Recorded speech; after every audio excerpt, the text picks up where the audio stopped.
Hey everybody, Christian Buckley, social lead here at TechRaptor, and we are giving away a free copy of Pokemon Scarlet this week. We're picking a winner next Thursday. Now I know you're eager to get to this discussion video about the DLC, the hidden treasure of Area Zero. But if you want to get into the base game of Paldea before that, follow the link in the description to follow along and see what we're doing at TechRaptor all the time. Get some entries to have a better chance at winning. The best option for you, if you didn't know, is subbing to our newsletter. Releases every Friday, new issues penned by yours truly, talking about the latest in gaming news, recommendations on what to play that week, and a whole lot more. This week, we're playing the Pokemon DLC, which maybe you'll be able to after you get this free copy of the game. So good luck. Enjoy the episode, and I'll see you in like a half a second.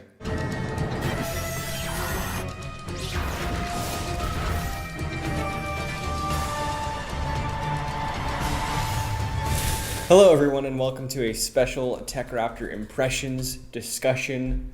My name is Christian Buckley. I'm social lead here. Joining me is the Pokemon Master. My name is Andrew Stretch, and I am the... I always forget. We did this like 2 days ago. Senior Content Manager. There you go. There you go. Got it. Nailed it. There you go. I mean, think of it as I went to Naharanja Academy in Scarlet. My good friend Nimona and Arvin were, I believe, or at least Arvin was a senior. And I know you sympathize with Arvin as a character a lot, right? You love him.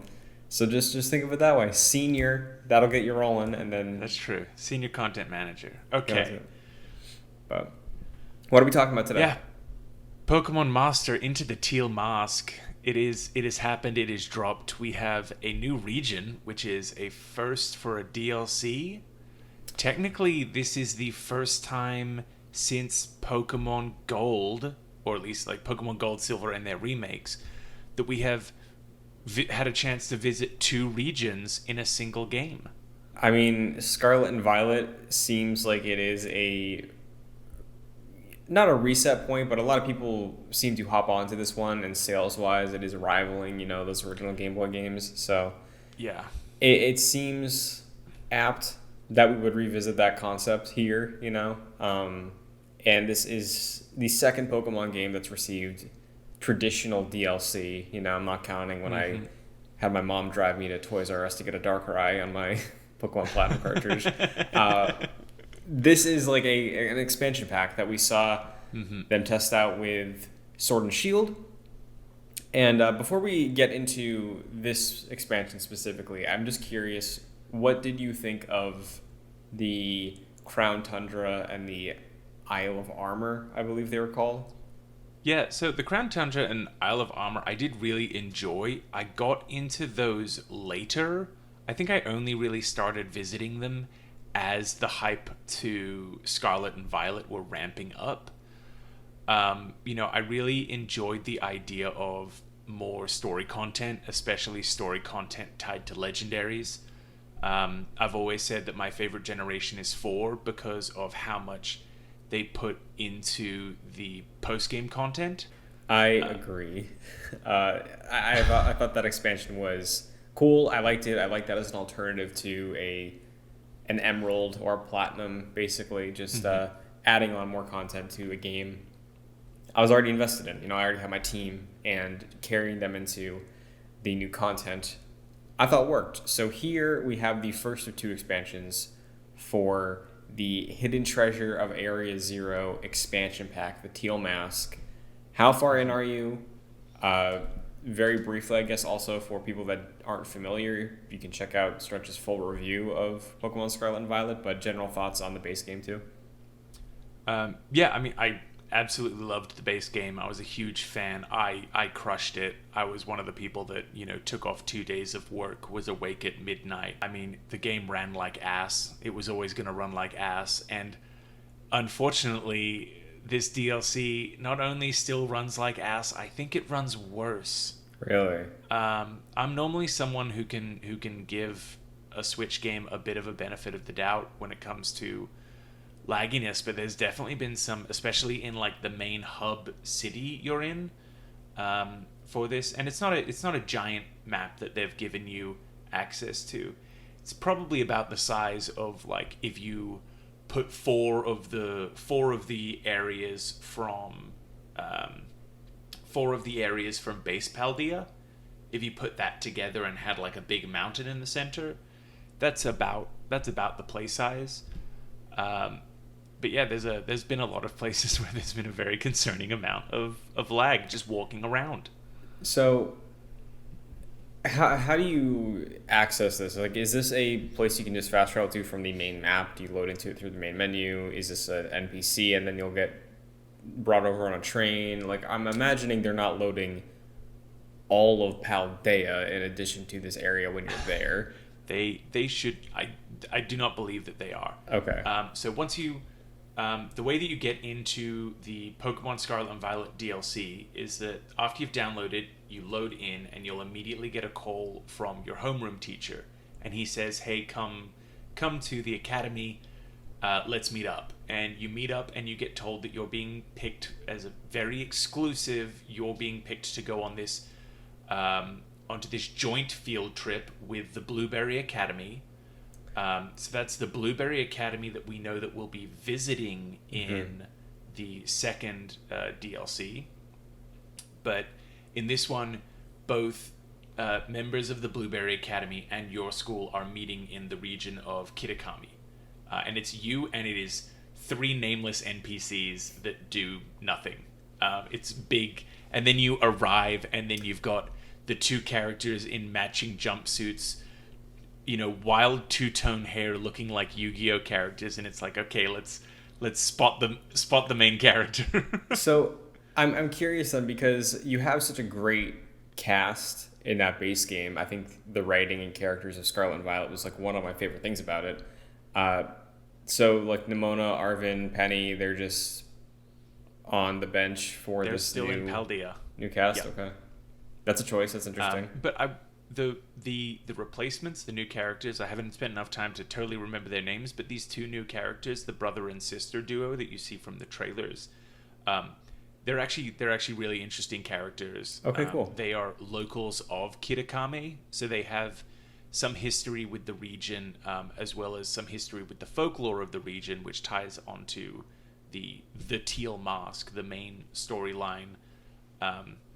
So you definitely leave some interesting companions behind, but you immediately show up and find some new interesting companions. Well, that is very good to hear, though, because I do think ever since Legends, they've been kind of on a roll with how they've been characterizing a lot of these characters that we're meeting on these different adventures. So hearing that they're still living up is a good move. How about the Pokemon that you're encountering? Are there keeping up that this is high point too from the base game? I think that they've done a really good job with the assortment that they've picked. Immediately when you get into the Kitakami region, you're dropped off into a spot where you can already catch like a whole new team of interesting Pokemon. I believe if you've already beaten the league, all of the Pokemon that you find there will be around mid to high level 50s. But if not, then they'll all be like regular leveled kind of Pokemon. What I did is I immediately boxed all of my current team and caught a whole new arrangement of level 55, 57 plus, and then I've just been exploring with them. A really neat thing, obviously, this is, we've gone from a Spanish-inspired region to a Japanese-inspired region. That's really come through in the Pokemon choice that has been picked to be here. It is a lot of Gen 1 and Gen 2 or Gen 1 and Gen 2 adjacent Pokemon showing up. Mm-hmm. You've got like Arbok and Weezing are there. Pikachu, like a lot of the missing Gen 1 and Gen 2 Sentret and Furret are in it as well. No music on the Furret walking, though they have yet to implement that correctly. And then also the Gen 1 and 2 adjacent stuff. Pichu, Munchlax, different Alta generation evolutions. We know that there's a new form of Ursa Luna as well, and that's as well, shifting off Ursaring Generation 2. So immediately, like, you get here, it feels more Japanese, and it's got the Pokemon that we know are from the Kanto and Johto region. And that was something that just struck me immediately landing, which was really cool. Well, that's nice to hear also, because I think despite my enjoyment of the Sword and Shield expansions with their basically entire map being a wild area, it didn't feel that distinct from the main game's wild areas. Like, yeah, there was snow everywhere in one of them, and then there was water and a beach on the first one, right? But it was like, it still kind of feels like, very similar to what my experience was base Galar region. So here, hearing that they've thematically shaken that up is cool. So I like that. Story wise, how far in are you with the main quest? You're trying to take care of this festival, right? So story wise, I'm probably a third to a half in. It kind of kicks off with part of the cultural exchange is that you pair up with what the brother of this brother sister pairing, and you explore the region to learn about the native story, the historical significance of the 3 loyal Pokemon and the ogre that invaded the town. And then from there, you delve deeper into like the family, like their local family history, what parts of that legend were and were not true, and then of course all of the Pokemon from the legend begin showing up. So where I'm at, altercations have already started to crop up between the loyal 3 Pokemon and with Ogerpon. And I'm kind of wrangling everything together. But yeah, I reckon that I'm only like a third to a half of the way through, and I probably have put in a solid 3 hours. Okay. Some of that has been idle catching of things that I have not caught yet, but for the most part, I've just been playing the story, and it's been very enjoyable. Nice. So yeah, I know base game also talking about that change up that Scarlet and Violet did for the series. One of the things there was the ability that you were able to do things in whatever order you could find yourself doing. So structure wise, what are we looking at here? Is this sort of like back to here's a flagpole on the map, go here, talk to this person, then go to do this battle? Or is this more you can explore the region, and I know there's these 3 sub-legendary Pokemon, like can you do like whatever involves them in any order, or is it more linear compared to the base game?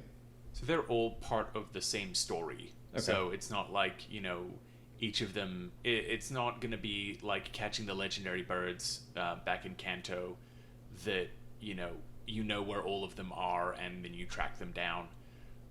They're all definitely coherently part of the story. The point that I'm at, it has kind of like broken up to be like, okay, well, that one's over here, one's over here, one's over here, but you did need to complete story to get to that point. Mm-hmm. The game does limit you and restricts you from hopping onto Koraidon or Miraidon just until you've like gotten into the town. Okay. But that's really only the first like 20 minutes of the DLC. And after that, if you just want to go around and explore, at that point you've definitely got all of the ride abilities. So you just go out and explore and do what you want and find some cool sights. The only other thing I'm wondering, because you mentioned performance already, is were there any other critiques or downsides that you had leaving the base game and your time with it that you were hoping to see addressed here that aren't or are? I know one thing that a lot of people are happy that they've fixed is that they have fixed the issue with the loading images on the boxes. Okay. If you're scrolling through your boxes quickly, it like takes time for all of the little icons to populate. That's no longer a problem, which is great. That's not exclusive to the DLC. I'm pretty sure that's just a performance update. Aside from that, I thoroughly enjoyed my time with the base game. Definitely, if you compare it to another first-party Nintendo game like a Xenoblades or a Tears of the Kingdom, you're looking at them both thinking, well, one of these things certainly does not look like the other, and that's consistent. So if you're hoping for a completely redone, beautiful, gorgeous environment, you're not going to get that. Gotta wait for the Switch 2 for that. Yeah. Well, solid. Yeah, it sounds like this is, in the best way, more Scarlet and Violet, but hmm that carries with it all the issues that were present in Scarlet and Violet. Yeah. So, Yeah, nice. it's definitely because a lot of the issues with Scarlet and Violet were down to like engine level issues, and that's unfortunately just not something that a DLC is likely to fix. Um, I am very interested to see what the through line is going to be between this DLC and the next DLC, which one of the throwaway lines at the start of this DLC is a confirmation that the Blueberry Academy is in the Unova region, Oh, which is the region from Black and White based on the United States. Um, that's very interesting. so, knowing that we're going to the Blueberry region at some point early next year, that's going to mean probably in the same way that we haven't seen a lot of these Gen 2 Pokemon come back into games in a while, I'm probably going to see a whole bunch of the Gen 5 crew show up again. Already like Conkeldurr and some of the other Gen 5 staples are in this DLC. So, and then how all of that ties back to Area Zero in Paldea region. I think that the idea that this is a Pokemon narrative that is setting up a multi-story arc reveal based on the ending of the original game, narratively, they're pushing boundaries. Not for a lot of other developers and Sure. like maybe some of the other incredible RPGs we've seen this year, but for a Pokemon game, they're really pushing it narratively, which I like to see. Yeah, well, that also kind of reminds me of some of the past games, post games, honestly. Like, especially what you're talking about before with Diamond, Pearl, Platinum, specifically Platinum, but also with just more recently the Delta episode from Omega Ruby and Alpha Sapphire. That was sort of like a surprisingly extensive post game that was narrative focused that I felt like previous Pokemon games that I've experienced didn't really get that in the weeds with it. So seeing them tackle that here, I think is really exciting. I hope they are able to pull that off, and I'm very curious to hear what you have to say about everything. Like, is this gonna credits will roll and then you see somebody will return, Thanos will come back, something, and like I'm I'm I'm mostly just expecting like Looker to maybe show up. I could imagine that he's some weird linchpin in all of this because that's sure. its whole weird thing. Well, nice. You've definitely continued to raise my interest in this expansion. I'm sure you'll have more to say over on the site, TechRaptor.net, once you get further into this game. But any final remarks for the Pokemon trainers out there, people who are waiting to dive in? I've been having an absolute blast going in with a fresh team. Where you start in this expansion before you even get to the city, you can catch 6 different types of Pokemon. Try going it fresh. Leave your Skellydirge in the box. Leave your level 99 raid Pokemon where they are. Give yourself a challenge. Maybe if you haven't tried a challenge run before, have something fun like, I'm not going to use potions in battle for this DLC or something. That seems like good advice. I will definitely try one of those things. Probably going to make a new team because that sounds fun. But Hell yeah. thanks for sitting down. Thanks for talking to me today about this DLC. Thank you for tuning in. If you watched along, let us know what you're thinking of the DLC so far. If you already picked it up, But yeah, you can check out more Pokemon Scarlet and Violet, including the base game review, and more to come over on TechRaptor.net. But until then, thanks for watching, and we'll see you next time.